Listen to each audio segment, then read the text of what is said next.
Annyeonghaseyo, here with me, Alex Corner, and welcome to the Trading Comedy where anything is an opportunity if you know where to look.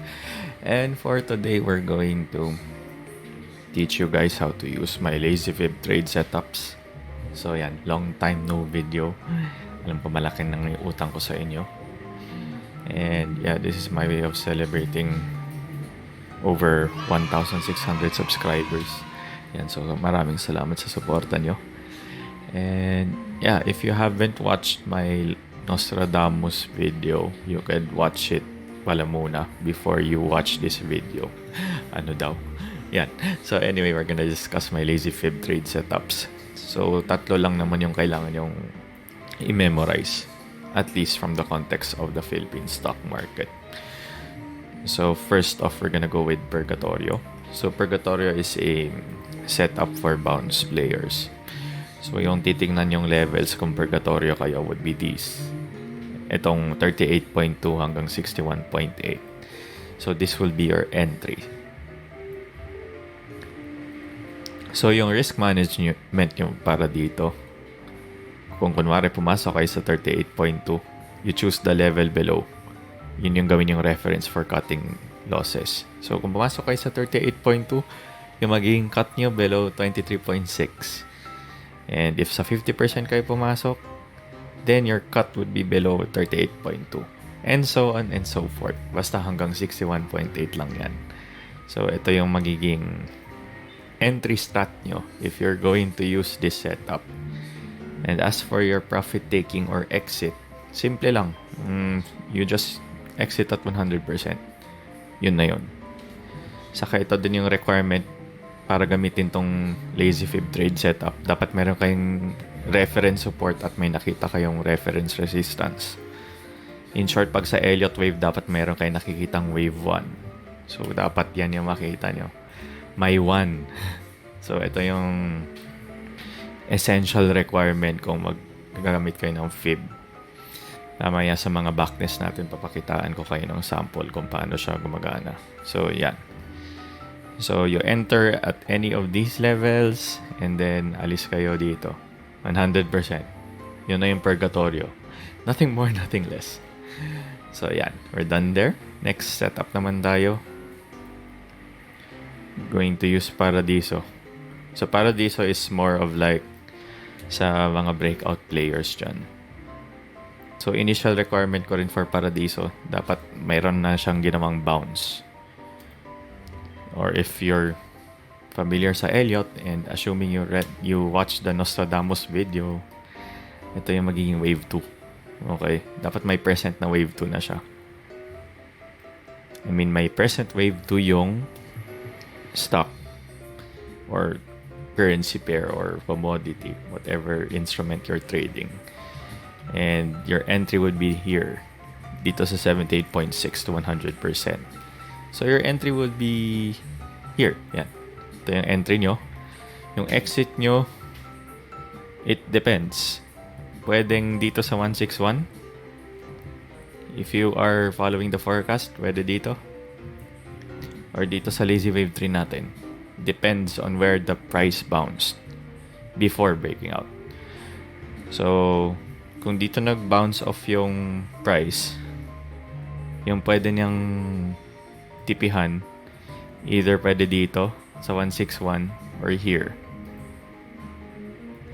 And if wave 2 is at 50%, the max profit opportunity would be here, 196.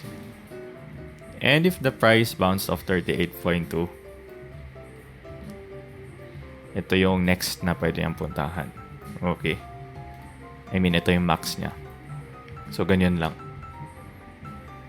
So, to recap, Paradiso, kailangan may wave 2 muna. Okay? And there's supposed to be like a clear sign na uptrend siya. So, kunwari na ganyan yung price na konso-konso dito. So, that is also my parameter if I want to trade Paradiso. And yeah, pwede kayong mag-enter dito. Pre-breakout or sa breakout na mismo. So, you could enter at the break of 100%. And then, just take profits here. Ito yung sweet spot for profit taking a Paradiso trade. Madalas dito sa area na to. So you can use this as reference. Golden ratio. You can get out of here. But if you're a bit greedy, you could also consider this level over here. So that's how you trade Paradiso. And what if you wanted to trade both Purgatorio and Paradiso at the same time? There's actually a strategy for that. So let's say the price went down here. Ay, ba tayo? So this could be your Purgatorio entry. And suddenly you saw your price went up 100%. Some of you would sell already if you're a Purgatorio trader. But what if you wanted to play a Paradiso? So what you would do, you would add. So add 100 here. And then if ever the price suddenly breaks out, you could consider selling either here. You can sell your first tranche here, or sell your second tranche here. So either of the two is acceptable. So yun. This is just one of many strategies on how you can play along with this setups. And we have one more special case setup that I would usually use if the stock is gapping up, or if the stock has a big candle. So I call it Icarus. So yun, sabihin na lang natin kandila to. So what I would do, I would measure the entire body using a reverse fib. And then I would wait for the stock to gap up. So if the stock gaps up the next day, I would enter here sa 127. Okay. And my exit again will be here or here. So yun lang yung Icarus. So I hope that's clear. So we're gonna backtest some stocks using all these three setups. So let's quickly backtest using my setups. And sana may mapulot kayo ditong aral. So this is actually a real trade that I did. So we're going to walk you through kung anong ginawa ko sa trade na to. So this is ATN. So first thing na gagawin ko, dapat muna pala naka-line chart kayo. It's for ease of use for drawing the fib. Mas madali mag-drawing ng fibs gamit line charts compared sa candlesticks. So yung una kong gagawin, I will look for the recent high. Recent high guys hindi past high. Recent high. So ito yung nakita nating recent high. And I'm going to look for the lowest support dito sa view na to. So it would be this one. Sa example na to. And then what I would do, I would draw the reverse fib from here to here. And then just lock the fib para hindi na siya magalaw. So for the purpose of this backtest, we're going to use candlesticks para makita nyo yung galaw niya. Okay? So yung na-observe natin dito, it bounced off 50%. So this could actually be an entry signal for me. Okay? So yung magiging cut loss natin dito, if we enter above 50, we should get out if the price goes below 38.2. So that's my risk management for this trade. So let's say I wanted to buy it. And I could do a Purgatorio trade. So above 50, I could exit here at 100%. But for this trade, what I did was a Paradiso trade. So a Paradiso trade is something like this. We'd enter here and exit here somewhere dito. Okay. Yan. Paradiso trade. So medyo combination yung ginamit natin dito. So we're gonna simulate. Let's see where it goes. Ayan. So actually, sa totoong trade ko guys, di pa talaga ako pumapasok dito. So in my real trade, dito ako pumasok sa 78.6 area. So malapit yan. So if I'm not mistaken, it was around 0.61. So I entered there. So I'm just showing you guys how a Purgatorio trade works. So, pwede na dito pa lang, pwede na kayo umalis. Okay.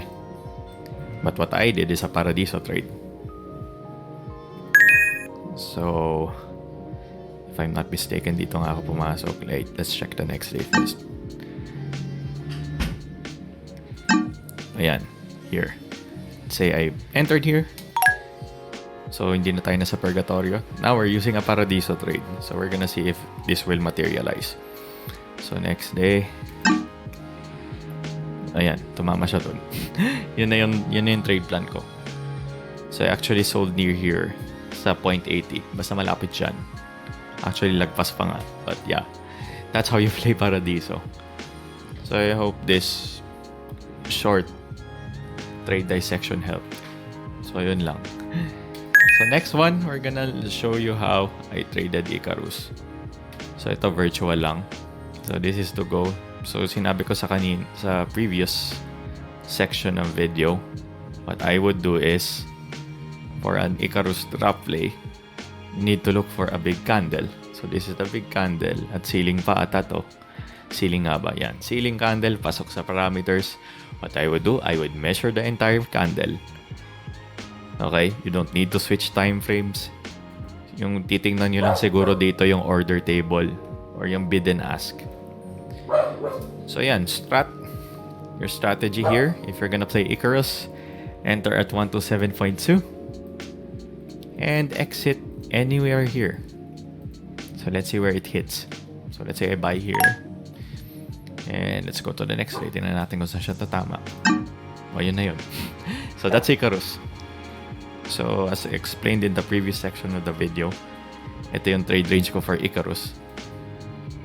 So, medyo malaki yung upside pag ito yung nilaro yung range. Well, in reality, pwede na yung laruin tong part na to. If you see signs na malakas yung rally niya intraday. So, yun. That wraps up my video on how I do these lazy setups. I hope this video helps. Please do like, share, and subscribe if tingin nyo makakatulong sa trading journey nyo. Again, this has been Alex Corner from The Trading Comedy. And maraming salamat sa pakikinig. And good luck with all your trades. Paalam!